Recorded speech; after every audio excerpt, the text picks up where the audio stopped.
کیوں کیا تھا اس نے ایسا؟ میں ہوش میں آتی، چلاتی اور بے ہوش ہو جاتی۔ 2 ماہ میری یہی حالت رہی اور پھر آخرکار اللہ نے مجھے صبر دے ہی دیا۔ میری آنکھیں خشک ہو چکی تھی لیکن دل پل پل روتا تھا۔ میں نے اپنا سب کچھ کھو دیا تھا اور پھر میں کمرے میں بند ہو کر رہ گئی۔ اس کی باتیں، اس کی یادیں میرا پیچھا نہیں چھوڑتی تھی۔ وقت یوں ہی گزرتا گیا اور پھر اپنا ذہن کہیں اور لگانے کے لیے میں یونیورسٹی میں داخلہ لے چکی تھی۔ یہ گھر والوں نے زبردستی دلوایا تھا۔ میں روز آنے جانے لگی۔ پھر مجھے دھیرے دھیرے احساس ہوا کہ روز پولیس کی ایک گاڑی میرا پیچھا کرتی ہے۔ میں یونیورسٹی جاتی ہوں تو وہ میرے پیچھے ہوتی ہے، واپس آتی ہوں تو میرے پیچھے ہوتی ہے۔ میں خوفزدہ ہو جاتی۔ ان پولیس والوں نے میری محبت کو مجھ سے چھینا تھا۔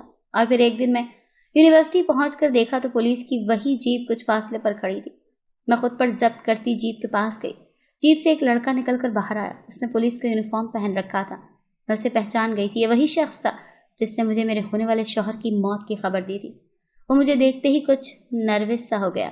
میں نے غصے سے کہا، ایک پولیس والا ہو کر تمہیں شرم نہیں آتی میرا پیچھا کرتے ہوئے؟ اس پر اس نے جواب دیا۔ وہ سن کر میرے ہوش اڑ گئے۔ اس نے کہا، کئی دنوں سے آپ سے کچھ کہنے کی کوشش کر رہا ہوں لیکن ہمت نہیں ہو پاتی۔ میں آپ سے شادی کرنا چاہتا ہوں۔ میرا دماغ تو بھگ سے اڑ گیا۔ دل کیا کہ کوئی چیز اٹھا کر اس کے سر میں دے ماروں، لیکن میں ضبط کرتی چلی گئی۔ لیکن پھر یہ سلسلہ رکا نہیں۔ اس نے گھر رشتہ بھجوایا۔ میں نے انکار کر دیا۔ اس نے کہا، میں انتظار کر لوں گا لیکن شادی تم سے ہی کروں گا۔ اور اب تقریباً سال ہونے والا تھا۔ وہ اپنی بات پر قائم تھا۔ گھر والوں نے مجھے میرے حال پر چھوڑ دیا پر وہ سائے کی طرح مجھ پر نظر رکھتا تھا۔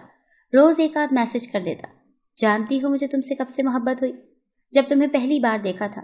تم دلہن بنی خوبصورت لگ رہی تھی۔ اور پھر بے ہوش ہو جانا میں کبھی نہیں بھول سکتا۔ مجھے ایک موقع دے دو، میں تمہارے سارے غم بھلا دوں گا۔ لیکن مجھے وہ شخص زہر لگتا تھا۔ میں اس کی کسی بات کا جواب نہیں دیتی تھی۔ یونیورسٹی سے چھٹیاں ہوئی تو میں دادا دادی سے ملنے گاؤں آ گئی۔ میرا دل بہت اداس ہو رہا تھا۔ میرے منگیتر کو مرے 1 سال ہونے والا تھا اور اس کی برسی پر میں کسی کا سامنا نہیں کرنا چاہتی تھی۔ گاؤں کا ماحول اچھا تھا۔ چچا اچھے تھے، البتہ چچی تھوڑی نکچڑی سی تھی۔ پہلے تو اس نے مجھ سے بات نہیں کی کیونکہ چچا کی نئی شادی ہوئی تھی۔ پھر وہ مجھ سے بے تکلف سی ہو گئی۔ وہ چچا کے ساتھ کھیتوں میں جاتی، مجھ سے بھی کتنی بار کہا لیکن میں نے انہیں انسنی کر دی۔ اور پھر روز آ کر کہنے لگی کہ اس گرمی میں ٹیوب ویل میں ٹھنڈے پانی میں نہا کر بڑا سکون ملتا ہے۔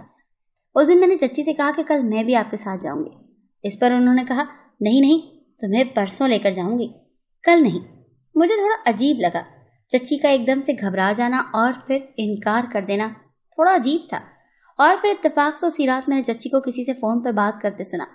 وہ کہہ رہی تھی کہ کل کام پکا ہو جائے گا، پھر ہمارا راستہ آسان ہو جائے گا۔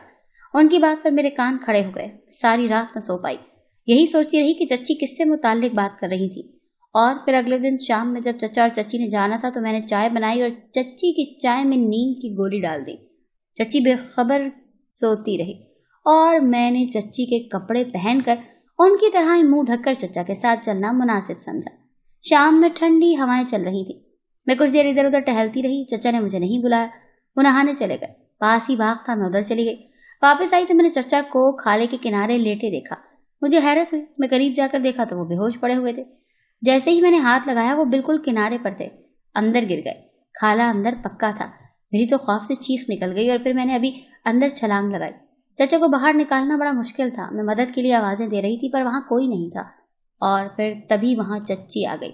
انہوں نے آتے ہی زور زور سے چیخنا شروع کر دیا کہ میرے شوہر کو مار ڈالا۔ میں نے چچا کو ہاتھ لگایا تو مجھے جھٹکا لگا، وہ واقعی مر چکے تھے۔ اور پولیس آ گئی۔ کسی نے میری بات نہ سنی اور اب میں یہاں جیل میں قید ہوں۔ پتہ نہیں دادا دادی کا کیا حال ہوگا اور میرے گھر والے۔ میرا تو رو رو کر برا حال ہو چکا تھا۔ اچانک ایک لیڈی کانسٹیبل آئی اور اس نے کوٹری کا تارا کھولا اور مجھے پکڑ کر باہر لے گئی۔ وہاں موٹا سا انسپکٹر بیٹھا تھا۔ اس کی نظروں سے وحشت ٹپک رہی تھی۔ وہ عجیب نظروں سے مجھے گھور رہا تھا۔